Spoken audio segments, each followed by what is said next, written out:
as an entrepreneur to have a solid and successful future in the field of business, you have to first pour the foundations of the pillars of the relationship you have with yourself and your ability to relate to a changing world and make sure that you adapt your needs as a business owner to how you're personally feeling in the moment. Now, you may be asking yourself, is it the customer or the consumer always right, Kevin? In a theoretical sense, I would agree with you. However, the presence of a peer support community and the awareness that your mental health and well-being also play a top priority and tremendous factor in your overall success is a good knowledge base to draw from. According to a study by the National Institute of Mental Health, it found that 72% of entrepreneurs are directly or indirectly affected by mental health issues compared to 48% of non-entrepreneurs. The study also revealed that 49% of entrepreneurs deal with mental health issues directly as compared to 32% of others who directly experience them on a first-hand basis. My friend Jeremy Evans is the perfect person to provide some context and perspective to this very discussion. Evans is the founder of AtlasTalked, which is a peer support counseling marketplace. He also runs a marketing agency called Thrice, which is a marketing firm which provides, in addition to marketing services, entrepreneurship coaching for small business owners. And it also dives into the psychology of business and how it's all interconnected. Let me go back and tell you a little bit more about AtlasTalked, because after all, it's one of the bread and butter and signature accomplishments of Evans. Essentially, it's a marketplace for entrepreneurs to help others through their struggles, successes, and triumphs in life and in business. It's a fascinating idea and concept, and lucky for all of us, Evans joined me this week to tell me more. I'm Kevin McShann. Let's have this conversation.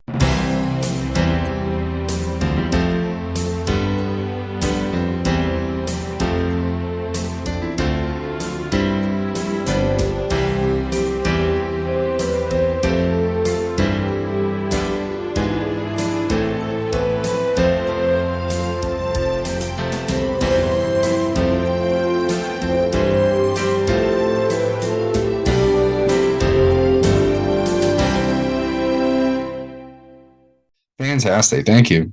Fantastic. Well, Jeremy, if you're ready, I'll take a moment to welcome you to the program. And I'm super excited to learn how you're making a positive difference in the field of entrepreneurship and small business, my friend. Great to see you on this Saturday, and happy weekend to you, my friend. Thank you, Kevin. Happy weekend to you as well. It's a pleasure to be here. Absolutely, my friend. And Jeremy, I wanted to start our conversation by really diving into the whole conversation of why you think social capital and peer support are vitally important in business and why they can contribute to business success as well. Mm-hmm. Yeah, I've founded a marketplace for peer support, specifically in terms of counseling more than anything else. So things like drug addiction, divorce, difficulties in that domain, mental health. And I think the other end of it, the way this ties in with my day job, which is owning and running a marketing agency in entrepreneurial coaching, I've seen people really, really struggle, if not fall apart, if I'm being frank, in the absence of support. They have to, obviously, you have to have buy-in with your family and friends. Kevin and I were talking right before the show. It is kind of a crazy thing to go go deep into starting your own business, and it's usually necessary to put forth a lot of effort, a whole lot of effort, a whole lot of time, sometimes a lot of capital. If you haven't run that by everybody that you love in your own life, you're going to run up against them at some point, right? They're going to say, "Why are you're losing your mind? You're out of it," etc. So I definitely think that it's critical for people to be engaging their loved ones, engaging their community, and getting buy-in. And I think it also is a great feedback mechanism to be able to tune your offering and make sure that you're actually serving. Yeah, absolutely. And Jeremy, I wanted to also talk to you about the idea of getting out of sort of your shell as an entrepreneur and really having the wherewithal from a mental health perspective to succeed as an entrepreneur. What do you think is the key to really getting out of your sort of relationship building shell and really authentically connecting with people in business? That's interesting. I've seen people of all sorts. So obviously, some people are more or less gregarious or canny or introverted or extroverted, etc. I think maybe a common thread that the entrepreneur has access to in most cases. I think there are some exceptions, but most entrepreneurs are very passionate about what they're doing. You'd be crazy not to be, because you're sinking money and time and you're making sacrifices to progress your business. I think that I've seen even some of the most reticent, shy, introverted folks really explode in the limelight whenever they're restricted just to the topic that they care about. If you can control that conversation to some extent and say, "Hey, I really want to talk to you about anything," whatever that topic is for you, using that can be something of a superpower. Yeah, absolutely. And as you mentioned, Jeremy, you run a marketing agency called Thrice, where you work with entrepreneurs and provide them the coaching they need to be successful in the small business space, my friend. So I'll give you the floor to tell me how you've helped really transform the field of marketing from what you do and from a mental health perspective as well, because I know that coaching entrepreneurs is a big part of what you do as well. Yeah. So my agency predominantly now is representing more advanced clients, but I've always made time and space for people going from 0 to 1. And 0 to 1 is a lot different than 1 to 10, and 10 to 100 is a whole different story. I'm not even sure if there is a 10 to 100 if it's not 10 to 1,000, right? So the beginning entrepreneur, there's somebody who's just entering into business for themselves, I think goes through a lot of challenges, which maybe I could describe as something of reflections of the self. You reveal to yourself through the external world all the areas where you really have weakness. You might also reveal strength if you're paying attention enough. But I think that beginning of the entrepreneurial journey can be so frustrating and so tough that a lot of times people only see that weakness. For me, I really don't like finance. I don't want to be doing my profit and loss. I can send a quote. That's a little bit exciting, but boy, do I struggle with sending an invoice. Not a lot of fun. Not a lot of fun to do my own accounting. there are solutions, of course. A common one that's a little bit trite is hire somebody who will do it for you, and that's definitely true. But the journey itself, I think, tells us something about ourselves. It gives us a self-knowledge that is a really exciting, fun way to explore your potential, what you want, and then on the other end, the other end of the rainbow, if such a thing exists, you are continually transforming yourself and the world around you into what you see as a benefit, a positive change. It gives real power to do that the more that we understand ourselves. Yeah, absolutely. And Jeremy, how do you think entrepreneurship diversification can really help define an entrepreneur's sort of identity? And what I mean by that is, what value do you place on entrepreneurs having the ability to be nimble and diversify their thinking in order to succeed in business? And that's really interesting, because I think that strikes at the root of the value or the virtue of being an entrepreneur, a small business as opposed to a large one.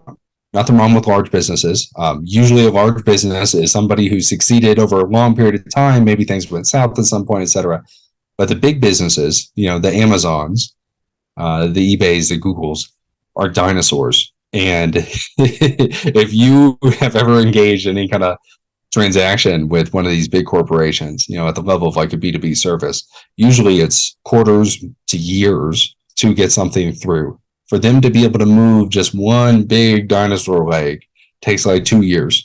And meanwhile, small businesses, entrepreneurs, even the SMB definition, I think, is below 200 employees. I don't know who considers their business small if they have 200 employees, but the smaller you are, the more nimble you are. You're something like the mice, all those weird little mice that are running around with the dinosaur age, and the asteroid comes. It's only the mice that live because they're making it into the little hidey holes. And that's exactly what a small business owner, an entrepreneur, can do, is they can adapt to the market. They can determine demand, and they can pivot their whole business model if they needed to. Google is not going to be pivoting its business model anytime soon, et cetera. So I like addressing this point, because sometimes people will tell me, well, the Amazon exists. Amazon, therefore, will be the only retailer from now until the end of time. Facebook exists. Therefore, there's only one social network from now until the end of time. People forget MySpace. They forget. I don't want to prematurely announce the end of eBay, but eBay was big before Amazon, etc. There's always movement. There's always movement in the space, and you might as well be making the moves. Well, if you're not being nimble and adapting, eventually you'll be knocked off, right? Yeah. Well, I mean, that's just the way of business, my friend. And I'm fascinated to ask you about how you define entrepreneurial courage.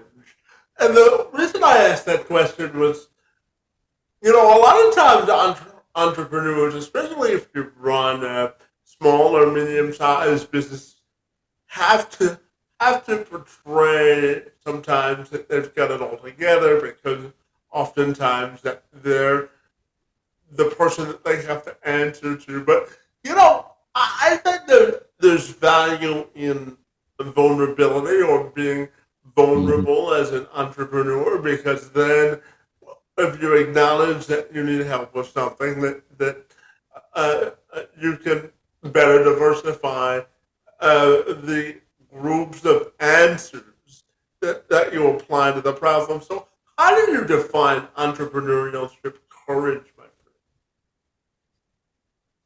friend? Is it merely, I think there's courage at all different levels. I mean, the boldness of declaring yourself a business. That's usually what it is. It's usually yourself at the very smallest level, saying, hey, I'm a business now, and I'm going to do these things, and I'm worth this much money and therefore people should pay me this much, etc. There's kind of a madness. I like the term somewhere between hubris and audacity.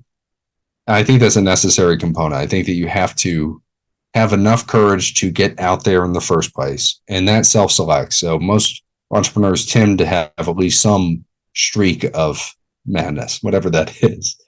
But beyond that, like you're saying, is if you need help in a specific area, which by the way, absolutely everybody does. There's not a single person in the world. You can wear a lot of hats, but your head is not big enough to fit every hat under the sun. So when people do need help, they do need to be, perhaps the hat or the skill in that case is acknowledgement of weakness and the need for growth. That's a kind of courage that people don't often talk about, and yet it's probably one of the most essential to success. Yeah, absolutely. And Jeremy, how do you define business longevity? What does that mean to you? Yeah, that's a curiosity. I'm not sure. I think often about like my legacy and the kind of world I want to leave to my kids, right? Does that mean that my business has to live that long? I don't know. I mean, maybe that's nice. If, as men, is a little bit harder to give birth to something. So a business that outlives you seems like a pretty fun and neat trick. But the reality is, a business serves the people that consume its service or product, and all too often we see businesses that seem to be beyond their shelf life. Not small businesses.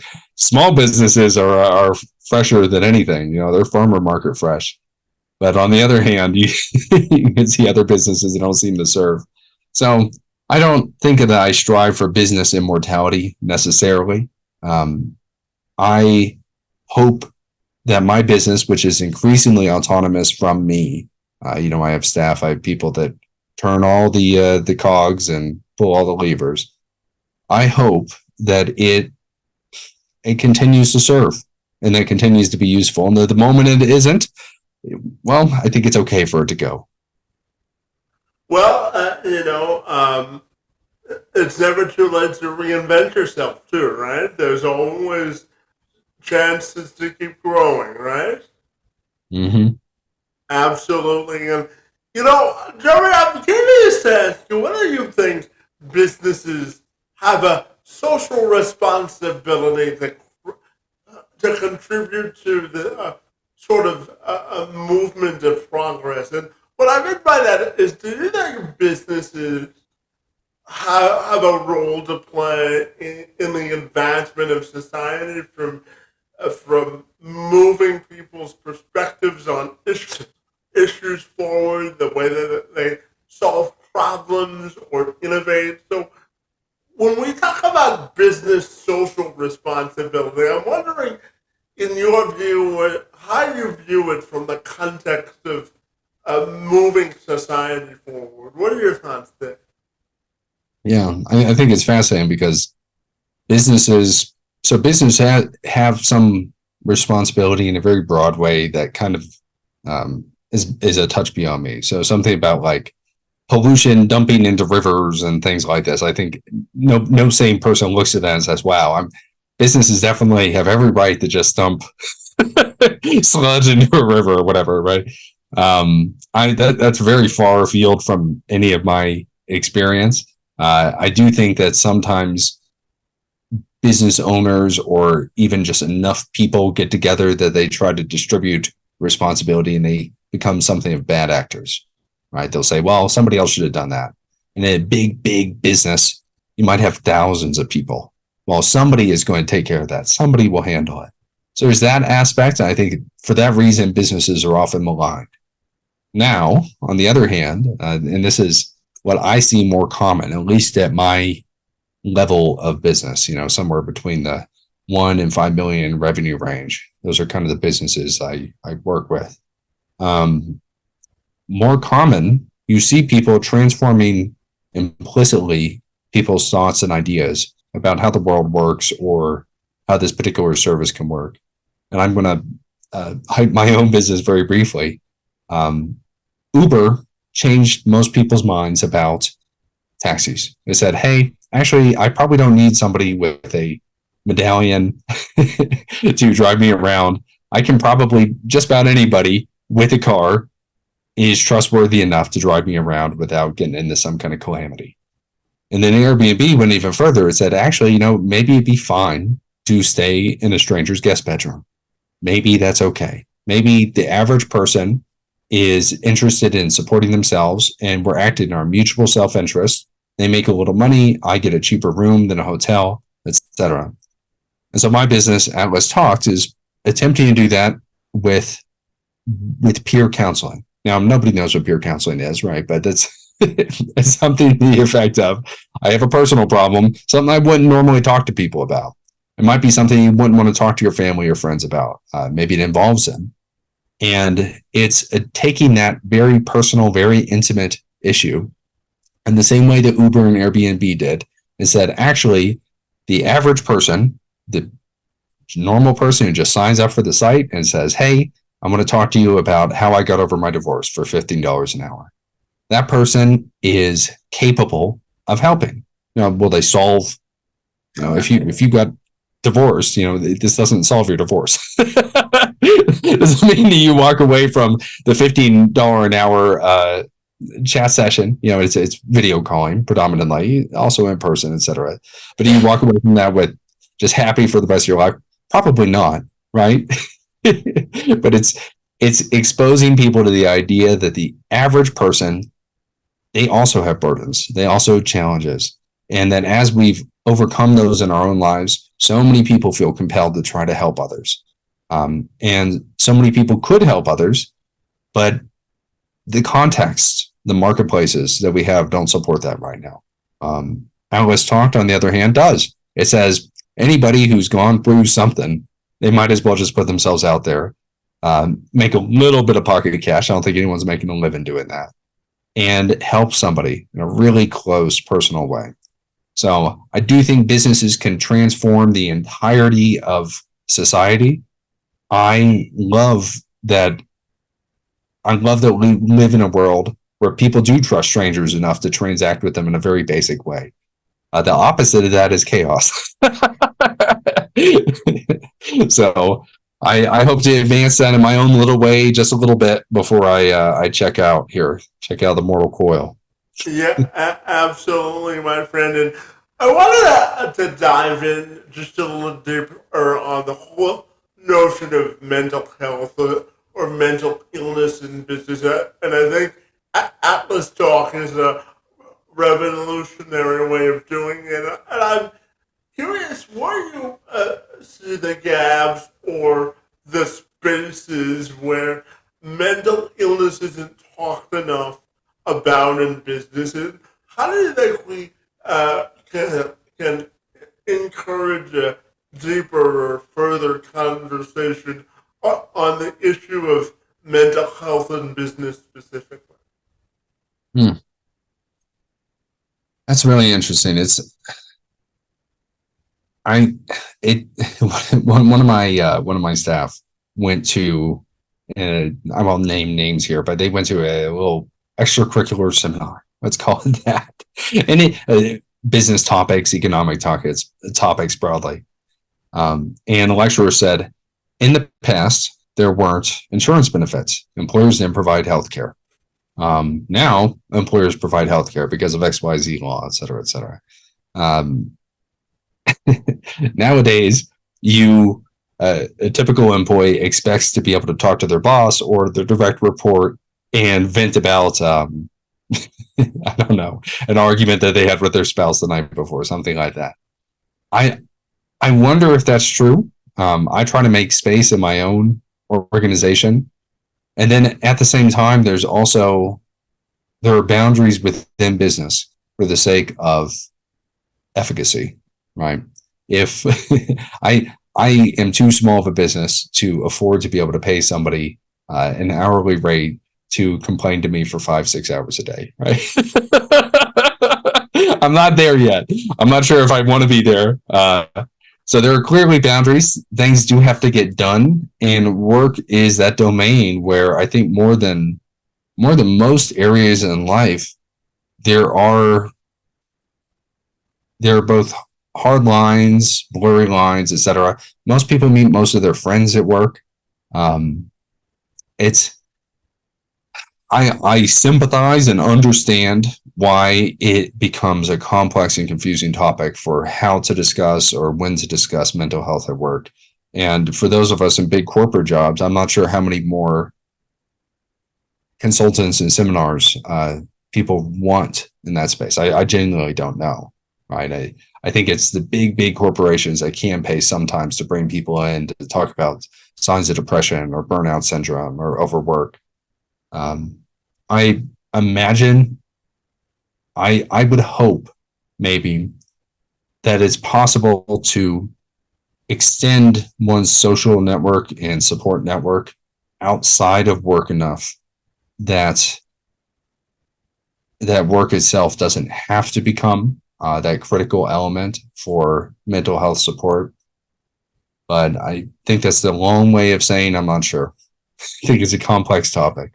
Yeah, fair enough. And just building on that, Joey, I'm curious from a leadership perspective, how involved do you think those in upper management have to be involved in sort of the mental health or mental stability of their employees? How much of a priority do you think leaders of businesses or corporations have to place on the idea of mental health management? Hmm. I it's it's in everybody's best interest for staff and employees to be happy and healthy and effective, right? And then to the extent that that exists, I think that there's clearly a desire within management and upper management to ensure that employees are satisfied, or maybe even beyond that, are living their best lives.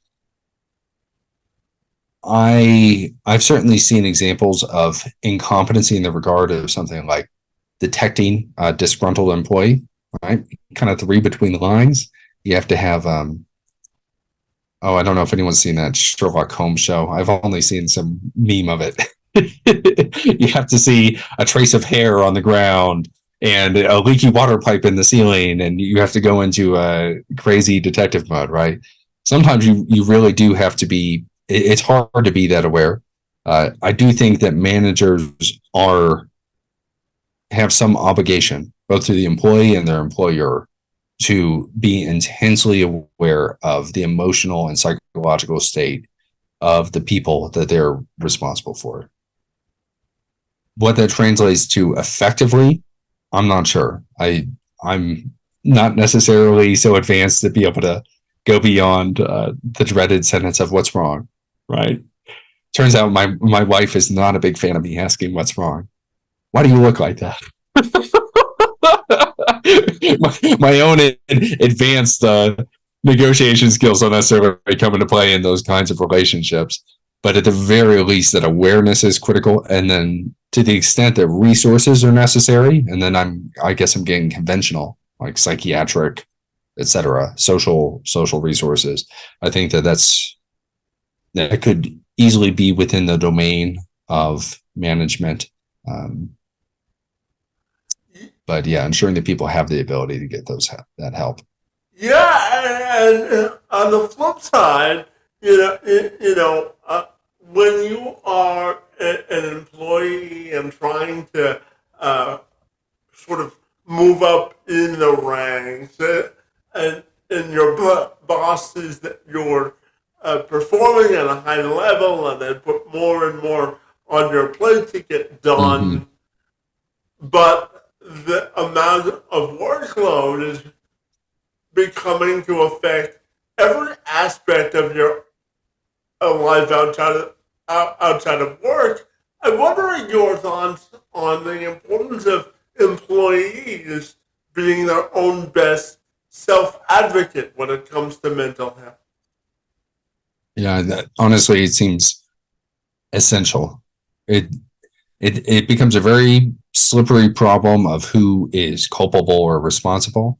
But if we just sidestep that and ignore something like liability or culpability, I mean, obviously nobody can represent your interests as well as you, right? I don't know what you want when you go to the grocery store, even if I was really trying to look out for you, Kevin, and I'm going to go to the store on your behalf and pick out everything you want. I'm going to bring home too much zucchini, not enough Parmesan cheese, whatever it is, right? Only the individual knows what they really want. Whether or not that serves them in the long term is a separate question. But I constantly have to on that to that end, I have to constantly ask my staff, for example, what they really want and what best serves them. I constantly remind them of what best serves them in the long term. If I have increased workloads or something like that, I have to get that consent ahead of time to make sure that the person wants to do that, so that they're not begrudgingly,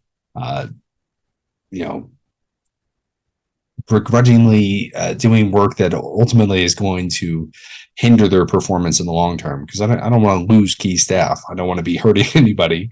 I want to leave everybody a little bit happier and healthier and better off than they were. So, Yeah, absolutely. And Joey, one of the reasons I was so excited to talk to you, selfishly, is because October, my friend, is, as I shared with you before we started talking this afternoon, is National Disability Employment Awareness Month. And as you know, I work with organizations to better infuse folks with disabilities into their workplace culture. So tell me, what do you think is the significance of this month? And what sort of a competitive advantage do you think hiring folks with disabilities can add to a business community at large? yeah, that's well, happy October. It's certainly Thank you. there's all kinds of months that are hard to keep up with. I think that this is a really, really helpful and positive one. It's clearly, so I have my own selfish reasons. Some people speculate that the only reason people do anything positive in the world is just to appease their own sense of self.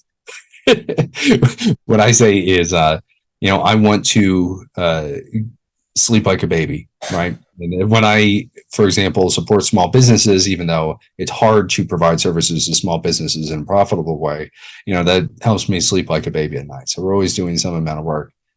But the reality is, it goes beyond charity. There's something from the engineering perspective within me that's putting all the pieces in the right place. And obviously, a disability can hinder somebody, let's say, physically. Sometimes it's mentally, sometimes it's psychologically. There are many kinds of disabilities. But to be able to match somebody's abilities and just put them in exactly the right position where they can thrive feels pretty good. So, the same thing exists with or without disabilities. People have different aptitudes for different kinds of work. And there is nothing more frustrating than telling somebody to do something that they can't do or they're not very good at. So I think disabilities, or rather disability employment,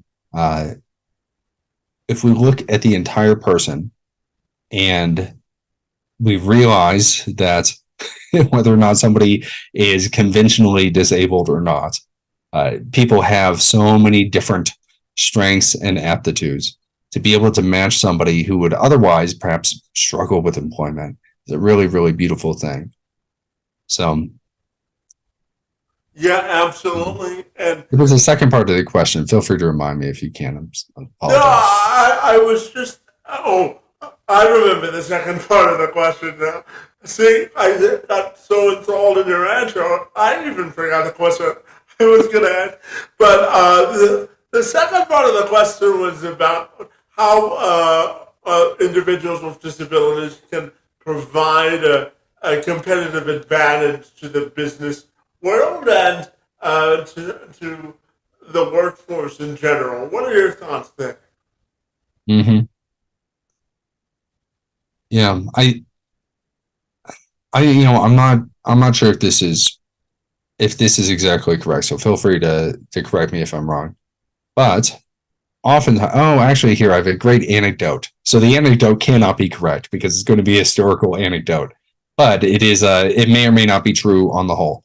So one of my favorite historical figures, one of the founding fathers of modern hypnotherapy, uh, holds a special place in my heart, is Milton Erickson.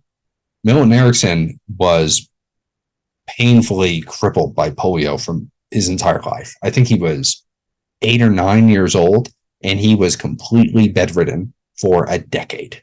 Now, he was a young son on a farm with like 14 girls or something like this. And so he can't even get out of bed. His parents would prop him up. He could barely breathe. He was often on the iron lung. And the polio would come and go, and his nerve damage would recede from time to time. There were points in his life where he was able to walk, albeit with great difficulty. Now, his inability to run around the farm, like he perhaps would have done if he if he was able to, left him with very few things to do as a young man.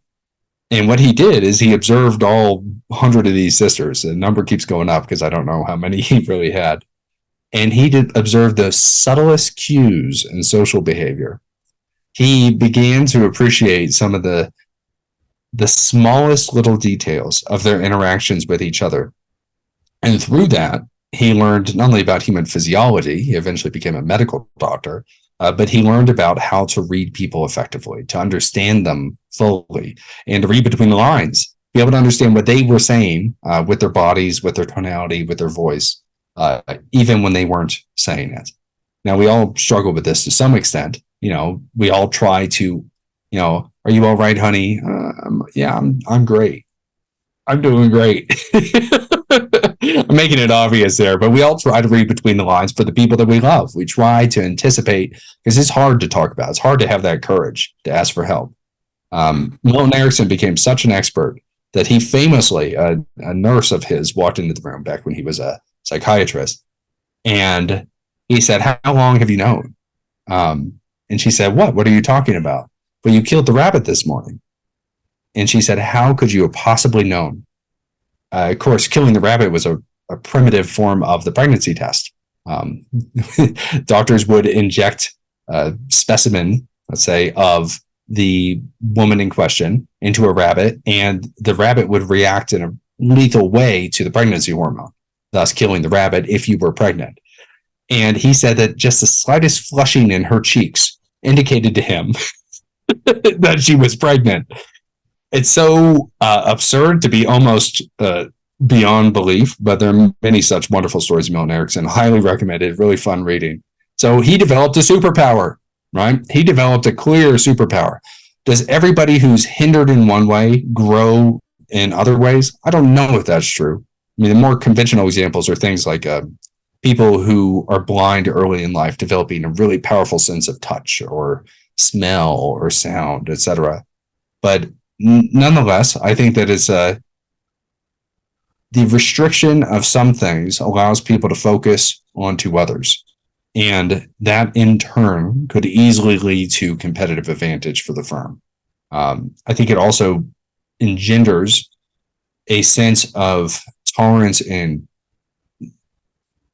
tolerance is not the right word, but it engenders a sense of togetherness and inclusivity. Well, with acceptance, how about that? Yes, thank you. That's a much better word. But yeah, it's our company represents the world in a more accurate way whenever you aptly take on folks of all natures in all circumstances. Yeah, absolutely. And Jeremy, I want to quickly go back to the idea of building social capital and relationships because I know that you're on a mission to help people unlock sort of the hidden talents within them and create a better world where we have a chance to really authentically connect. So Tell me about the mission you're on, my friend, and how it's going. Yeah. So I feel that I achieve a sense of my life's purpose through my marketing agency. I love having the power to promote the people that I like, that I deem as, these are people who enhance the world, and then I enhance their presence in the world, and therefore the whole world's that much better off. But I've been kicking around the AtlasTalked idea for years and years and years and years. I just desperately wanted kind of a middle road between no therapy and therapy. Something for people who were on the fence, on the cusp of needing help in a professional capacity, but maybe can't afford it, maybe don't feel that their problem rises to that level. So I poured a lot of money, a lot of time into making that business a reality, even though it's so painfully idealistic that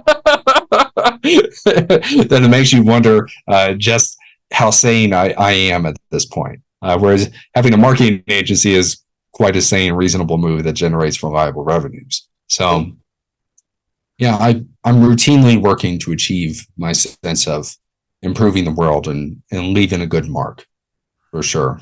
Well, I have to tell you, I talk to people as a motivational speaker of finding their passion and their purpose. Because if you find your passion and purpose, you don't work a day in your life, right? Yeah, absolutely. I mean, I have no motivation issues. Let's put it that way.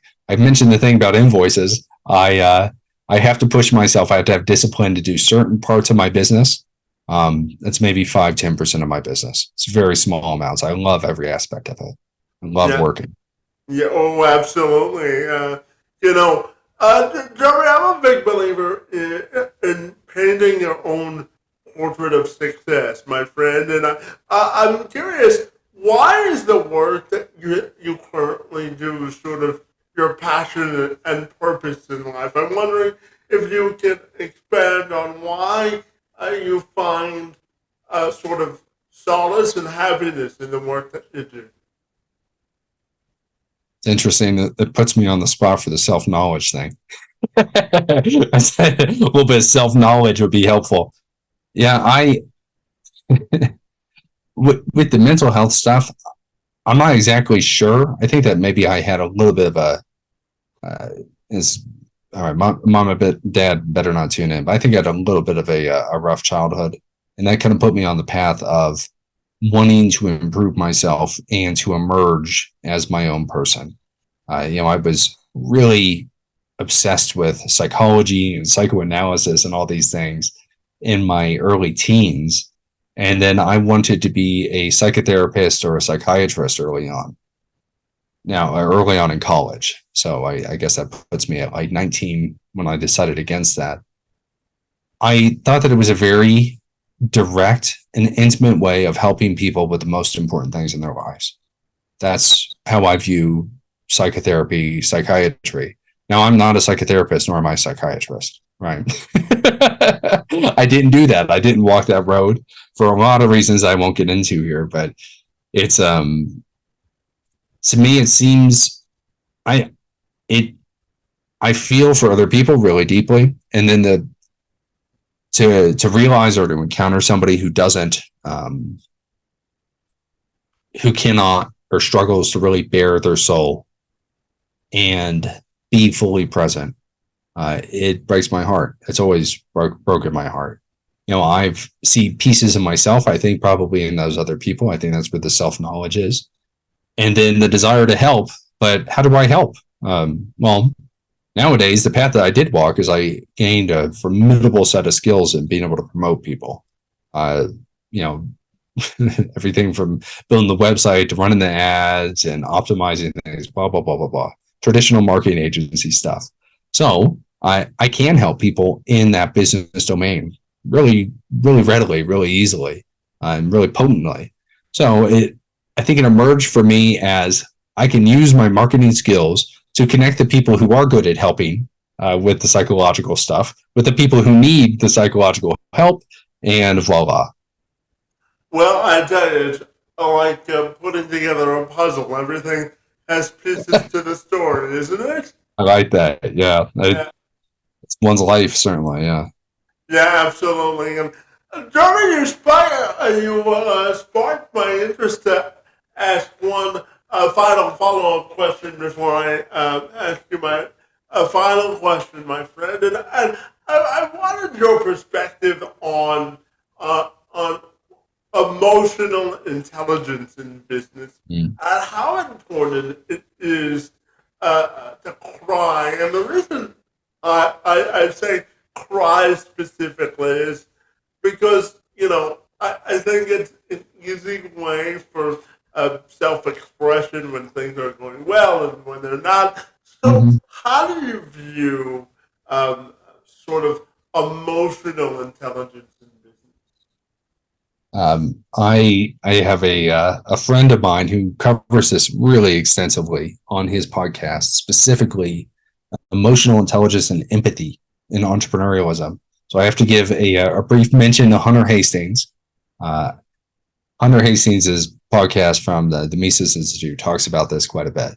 So empathy is actually, I think, the foundation of any kind of entrepreneurial venture because you have to understand and care about other people enough to be able to serve them, right?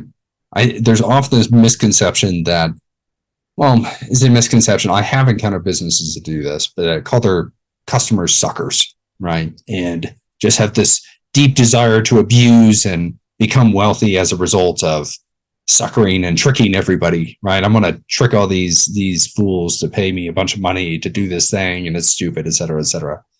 The reality, one, I think very few people find like passionate fulfillment and suckering and cheating and not stealing, I guess, but something akin. Um, Instead, most of the time, it's I have a problem. I have a problem navigating through all the various mortgage brokers if I want to buy a house. Yeah, that's a very boring and tedious one. Or I have a problem making sure that my son doesn't splash all the water out of the bath. So I want to devise this towel product, et cetera, et cetera. So oftentimes is I have a problem and then I want to solve this for other people. There's an empathic element there. But what's even better is you talk to the people around you, perhaps people in a certain industry that you're familiar with, and you discover, right, so now I can use one of my own businesses as an example. People really struggle to make cold introductions to people in somewhat saturated B2B spaces. I guess that's kind of boring for the general audience. But right, I can take somebody else's pain and difficulty and I can transmute it by providing a solution that it's easily worth the money for them. And then when I give them a solution that's easily worth it, I can have a successful business. And I just have to find more and more of those people and solve their problems, etc. So to get back to the original point here, compassion, empathy, theory of mind in the psychological sense, which is my ability to rationally explain somebody else's perspective. Those things are foundational and essential to starting any kind of successful business. It is one's ability to do that that enables you to generate the effective business idea, as opposed to, I need to make shoes for ducks. Right? I can have a lot of bad business ideas that aren't going to be effective, but then I hopefully nobody out there is making shoes for ducks right now and they heard this, but an effective business idea comes from empathy. It comes from emotional intelligence. And then beyond that, when you get to the level of being a manager and somebody negotiates contracts, etc., you better hope that you have a decent EQ to be able to coordinate a group of people towards a common end whenever every single person is so beautifully different and diverse that it seems like it can seem impossible to get people to a common end with just money alone, right? Obviously, you pay everybody, but getting people on board to be enthusiastic about what you're doing takes somebody with emotional intelligence. It takes leadership. Feel a little hokey even saying that, right? But it takes a lot more than just pure, cold, calculating reason. So, Yeah, absolutely. And I have to tell you, Jeremy, if this peer support and marketing thing doesn't work out, we have to hire you a book agent to write a book about analogies in business, okay? absolutely. And, Jeremy, my final question for you today has to do with the concept of legacy and how you want your personal and professional legacy to be defined. Well, what I say, and I remind myself of this a couple times a day. I don't need the whole world to be different. Certainly don't want to craft in my image. I don't think I'm necessarily that clever. So I'm going to be a great image as it is. But my own madness, my own ambition is that I can, when I'm done and I'm all checked out, as I've said, and I'm getting ready to leave, I'm packing my bags. We're carving something on the tombstone. I'd like the world to be now 5%, just 5% more of the time for us to look at each other as human beings, as people, rather than just objects and tools and obstacles. I want to have a little bit more sympathy for the lady at the grocery store who's got 100 items in the 10-item checkout. The people who cut you off in traffic because they're freaking out that their parents are sick, but you don't know that. I just want a little bit more sympathy, compassion, patience. And, I got a plan to do it. As long as AtlasTalked gets out there and people engage with each other in this really sincere way, I can see leaving a better world to my kids. Yeah, absolutely. And my friend, finally tell me if people want to get connected with you, what's the best and most effective way they can do that? Yeah, I'm not too much of a public figure yet, so I need to sort that out. But certainly check out AtlasTalked. I think it's a really cool experiment in common humanity, and I hope to see you guys on it. Fantastic, my friend. Well, I have to tell you, my friend, this was a great way to sort of have a meaningful and insightful conversation about entrepreneurship, mental health, and peer support, my friend. I think you're doing great work in the space, and it was an honor and a privilege to spend a few minutes talking to you this afternoon. And I want to thank you for your good work and for engaging in conversation with me this afternoon. It's most appreciated. Thank you, Kevin. I feel the same about you. I think you're doing an amazing thing.